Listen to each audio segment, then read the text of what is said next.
जय हिंद साथियों, मैं अनिल कुमार फिर से अपने यूट्यूब चैनल में आप लोगों का स्वागत करता हूं। दोस्तों, आज का जो मेरा टॉपिक है वो आपको औपनिवेशिक काल में भू राजस्व व्यवस्था से संबंधित है और इसके अंतर्गत आज हम लोग क्या करेंगे कि स्थायी बंदोबस्त, इसके अलावा आपको रैयतवारी बंदोबस्त और महलवारी बंदोबस्त के बारे में जो पूछे जाने वाले जो महत्वपूर्ण चीजें है उसको हम लोग क्लियर करेंगे। तो चलिए दोस्तों, इसे शुरू करते हैं। तो देखिए, आज हम सबसे पहले चर्चा करेंगे। आपको जो मेरा पहला टॉपिक होगा वो होगा आपको क्या, तो रैयतवारी व्यवस्था। क्या होगा? रैयतवारी व्यवस्था, ठीक है ना। और रैयतवारी व्यवस्था के बाद हम बाद में बात करेंगे आपको अस्थायी बंदोबस्त और फिर महलवारी बंदोबस्त, ठीक है ना। तो आइए इस सब पर हम लोग क्या करते हैं कि चर्चा करते हैं, ठीक है ना। तो देखिए, तो सबसे पहला टॉपिक है आज का मेरा, वो है आपको रैयतवारी व्यवस्था। क्या है? रैयतवारी व्यवस्था, ठीक है ना। और इससे आपके बोर्ड एग्जाम में कई सारे प्रश्न जो होते हैं वो आपको पूछे जाते हैं, ठीक है ना। तो रैयतवारी व्यवस्था आखिरकार था क्या? तो सबसे पहले जान लीजिए कि रैयतवारी व्यवस्था में ये जो रैयत है, ठीक है ना, तो रैयत का जो अर्थ होता है वो आपको किसान होता है। क्या होता है? किसान होता है। तो इस चीज को आपको याद रखना है कि रैयतवारी व्यवस्था में रैयत का मतलब क्या होता है कि आपको किसान होता है। और इस रैयतवारी व्यवस्था में आपको सरकार और किसान जो होते थे वो आपको आपस में जुड़े होते थे। यानी कि कभी कभी प्रश्न कर लिया जाएगा कि बताइए कि रैयतवारी व्यवस्था में आपको कौन साथ में जुड़े होते थे, तो आपको किसान और आपको क्या होते थे कि मतलब सरकार सीधा जुड़े होते थे। इसका मतलब ये हो गया कि इसमें जो जमींदार होते थे यानी कि जो बिचौलिया होती थी उसकी कोई भूमिका नहीं होती थी। तो कभी कभी प्रश्न कर लिया जाएगा कि किस प्रकार के औपनिवेशिक भू राजस्व व्यवस्था में सरकार और किसान जो होते थे वो सीधा जुड़े होते थे, तो हम कहेंगे रैयतवारी बंदोबस्त में, ठीक है ना। तो कभी कभी प्रश्न कर लिया जाएगा कि ये जो रैयतवारी व्यवस्था है इसकी जो शुरुआत हुई थी वो आपको कब हुई थी, ठीक है ना। तो देखिए, तो रैयतवारी व्यवस्था की जो शुरुआत हुई थी वो आपको 1792 में, कितना हुई थी? 1792 में। मतलब कि ये जो रैयतवारी व्यवस्था है, ठीक है ना, यह आपको कब शुरू किया गया था? 1792 में। और यह सबसे पहले कहाँ लागू हुई थी? तो यह आपको मद्रास प्रेसिडेंसी के बारामहल जिले में लागू हुई थी। कहाँ लागू हुई थी? मद्रास प्रेसिडेंसी के बारामहल जिले में, ठीक है ना। तो इन चीज को आपको अच्छे से याद रखना है कि आपको मद्रास प्रेसिडेंसी में इसे सबसे पहले आपको शुरू किया गया था। और मद्रास प्रेसिडेंसी का एक जिला था बारामहल, वहीं पर इसको सर्वप्रथम क्या किया गया था?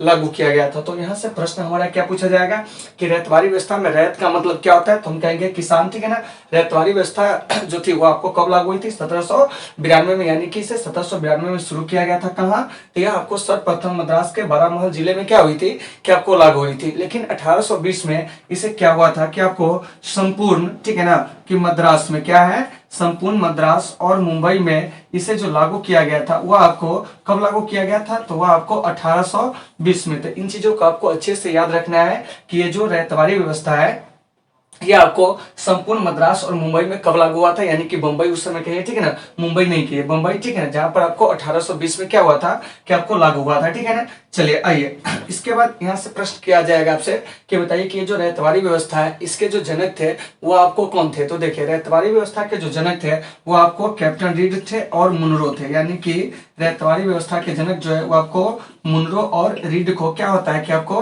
कहा जाता है। तो इन चीजों का आपको अच्छे से क्या करना है कि याद रखना है। तो अगर हम प्रश्न पूछ देंगे कि बताइए कि रैयतवारी व्यवस्था के जनक कौन थे, तो आप क्या कहोगे कि मुनरो और रीड जो थे वो आपको रैयतवारी व्यवस्था के क्या थे? जनक थे, ठीक है ना।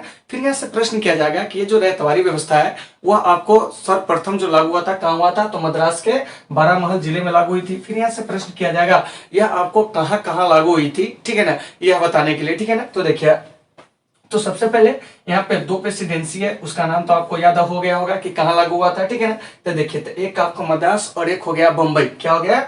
मद्रास, ठीक है ना। और एक जो हो जाएगा वह आपको कहाँ हो जाएगा? बम्बई। और एक जो है आपको असम, ठीक है ना। तो इन तीन प्रांतों में आपको क्या हुआ था कि औपनिवेशिक काल में आपको मतलब कि क्या कहते हैं कि ये जो रैयतवारी व्यवस्था है इसे क्या किया गया था कि आपको लागू किया गया था। और यह कुल औपनिवेशिक भूमि के क्या था कि आपको मतलब 30% हिस्से पर यह क्या हुआ था कि आपको लागू हुआ था। तो इन चीजों को भी आपको अच्छे से क्या करना है, समझना है। तो यहाँ से क्वेश्चन क्या पूछा जाएगा ऑब्जेक्टिव में कि बताइए रैयतवारी व्यवस्था जो है, रैयतवारी व्यवस्था में रैयत का अर्थ क्या होता था? किसान। और इसमें किसान और जमीन और ये सरकार जो होते थे हमेशा आपस में जुड़े होते थे। मतलब इसमें आपको जो जमींदार होते थे यानी बिचौलिया होती थी उसकी कोई भूमिका नहीं थी। इसकी शुरुआत जो हुई थी कब हुई थी? 1792 में। और ये सबसे पहले मद्रास के आपको बारामहल जिले में क्या हुई थी कि आपको लागू हुई थी, ठीक है ना। इसके बाद है कि यह आपको 1820 में संपूर्ण मद्रास में और बंबई में से क्या कर दिया गया कि आपको लागू कर दिया गया। और इसके जो जनक थे कैप्टन रीड और कौन थे, तो वो आपको मुनरो थे। तो इन चीजों को याद रखना है। और यह कहाँ लागू हुआ था, तो मद्रास, बंबई और असम में। तो इन चीजों को आपको अच्छे से क्या करना है, समझ जाना है। तो उम्मीद है कि आप इसे समझ गए होंगे। तो जल्दी से आप लोग इसका क्या कीजिए, स्क्रीनशॉट ले लीजिए। अब हम बात करेंगे आपको अस्थाई बंदोबस्त है, ठीक है ना। तो अस्थाई बंदोबस्त कब लागू हुई थी, ठीक है ना। इसके जनक कौन थे, अस्थाई बंदोबस्त कहाँ कहाँ लागू हुआ था, ठीक है ना। तो इस सारे मुद्दों पर हम लोग क्या करेंगे कि आपको चर्चा करेंगे। तो देखिए यहाँ पर सबसे पहले ये जो अस्थाई बंदोबस्त है, ठीक है ना, ये आपको औपनिवेशिक काल में क्या था कि भू राजस्व वसूलने की क्या थी कि आपको एक व्यवस्था थी, ठीक है ना। तो देखिए, तो ये जो आपको अस्थाई बंदोबस्त है, ठीक है ना, अच्छे से आप इसको क्लियर कर लेंगे, ठीक है ना, ताकि आपके एग्जाम में इससे पूछे जाने वाले कोई भी क्वेश्चन होंगे वो आपको नहीं छूटेंगे, ठीक है ना। ये जो अस्थाई बंदोबस्त है, सबसे पहले जान लीजिए कि यह आपको शुरू कब हुआ था, अर्थात अस्थाई बंदोबस्त को लागू कब किया गया था। तो देखिए, तो यह जो आपको लागू हुआ था, ठीक है ना, 1793 में। यानी कि अस्थाई बंदोबस्त कब शुरू हुआ था, तो 1793 में शुरू हुआ था। इस चीज को आपको अच्छे से याद रखना है। और अस्थाई बंदोबस्त के जो जनक थे, क्या थे, जनक थे, वह कौन थे, तो वह आपको लॉर्ड कॉर्नवालिस थे। तो कभी कभी प्रश्न कर लिया जाएगा कि अस्थाई बंदोबस्त से किसका नाम जुड़ा हुआ है। तो देखिए, अस्थाई बंदोबस्त से आपको लॉर्ड कॉर्नवालिस का क्या है, नाम जुड़ा हुआ। और यह अस्थाई बंदोबस्त मुख्य रूप से आपको बंगाल, बिहार और उड़ीसा में क्या हुआ था कि आपको लागू हुआ था। तो इन चीजों को अच्छे से याद रखना है। तो देखिए, तो यह कहाँ लागू हुआ था, ठीक है ना, यानी कि लागू कहाँ हुआ यह जान लीजिए। तो यह आपको किस किस प्रांत में लागू था, तो यह आपको बंगाल, ठीक है ना, यानी कि मुख्य रूप से सबसे पहले बात करेंगे बंगाल में, ठीक है ना। इसके अलावे आपको बिहार में, बिहार के अलावे यह आपको क्या है कि उड़ीसा में, और उड़ीसा के अलावे देखिए कि आपको उत्तरी कर्नाटक में भी लागू था। क्या था, उत्तरी कर्नाटक में भी क्या था कि आपको लागू हुआ था, ठीक है ना। इसके अलावे आपको उत्तर प्रदेश के जो बनारस खंड है, तो इस बनारस खंड में भी इसे क्या किया गया था कि आपको लागू किया गया था, ठीक है ना। तो इन चीजों को आपको अच्छे से समझना है। आपके एग्जाम में क्वेश्चन पूछा जाएगा कि अस्थाई बंदोबस्त मुख्य रूप से कहाँ लागू हुआ था, तो आपको बंगाल, बिहार और उड़ीसा में मुख्य रूप से क्या हुआ था कि आपको लागू हुआ था। तो इन चीजों को याद रखना है, ठीक है ना। इसके अलावे ये आपको उत्तरी कर्नाटक, और उत्तरी कर्नाटक के अलावे यह क्या था कि आपको यानी कि बनारस खंड जो कि उत्तर प्रदेश का क्षेत्र था, वहां पर भी क्या हुआ था कि आपको लागू हुआ था। तो इन चीजों को आपको बढ़िया से समझना है। अस्थाई बंदोबस्त के जनक कौन थे, तो वह आपको लॉर्ड कॉर्नवालिस थे, ठीक है ना।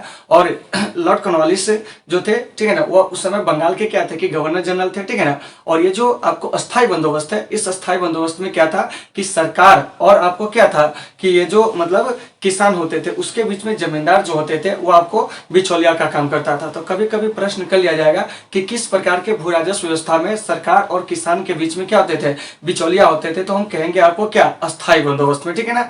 और अस्थाई बंदोबस्त में भू राजस्व की दर को निश्चित कर दिया गया था, ठीक है ना। इससे क्या होता था कि आपको किसानों को मतलब कि अधिक शोषण का क्या हुआ था कि सामना करना पड़ा था, ठीक है ना। तो इन चीजों को आपको अच्छे से याद रखना। और यह कुल औपनिवेशिक भूमि के आपको 19% हिस्से पर क्या हुआ था कि आपको लागू हुआ था। तो इन चीजों को भी याद रखना है कि यह औपनिवेशिक भूमि के क्या है कि औपनिवेशिक, ठीक है ना, औपनिवेशिक, ठीक है ना। याद रखिएगा कि यह कुल औपनिवेशिक भूमि के, ठीक है ना, आपको 19% हिस्सा पर क्या हुआ था कि आपको लागू हुआ था। तो इन चीजों को याद रखना है कि ये जो अस्थाई बंदोबस्त है यह कुल औपनिवेशिक भूमि के कितने % हिस्सा पर लागू हुआ था, तो यह आपको 19% हिस्से पर, ठीक है ना। तो इन सारे चीज को आपको बढ़िया से याद रखना है। इसके जनक कौन थे, तो हम क्या कहेंगे आपको लॉर्ड कॉर्नवालिस से कब लागू हुआ था, 1793 में। तीन चीजों को अच्छे से समझ जाना। अब आइए, अब हमारा इस टॉपिक का जो लास्ट पॉइंट है वह है आपको क्या, महलवाड़ी व्यवस्था। तो आइए इस महलवाड़ी व्यवस्था के बारे में थोड़ा सा जान लेते हैं, ठीक है ना। तो ये जो महलवाड़ी व्यवस्था है, देखिए तो महलवाड़ी व्यवस्था में महल का मतलब क्या होता था,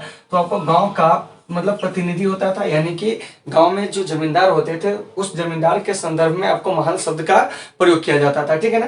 तो सबसे पहले इसके जो जनक थे वह कौन थे, तो देखिए इसके जनक जो है वह आपको मार्टिन वुड है। कौन है, मार्टिन वुड। तो कभी कभी एग्जाम में क्वेश्चन पूछ लिया जाएगा कि बताओ कि महलवाड़ी बंदोबस्त के जो जनक थे वह कौन थे, तो हम क्या कहेंगे मार्टिन वुड। और यह महलवाड़ी व्यवस्था जो है वो आपको कहाँ लागू हुआ था, तो ये आपको पंजाब में, पंजाब के अलावे आपको मध्य प्रांत में, याद रखिएगा, ठीक है ना।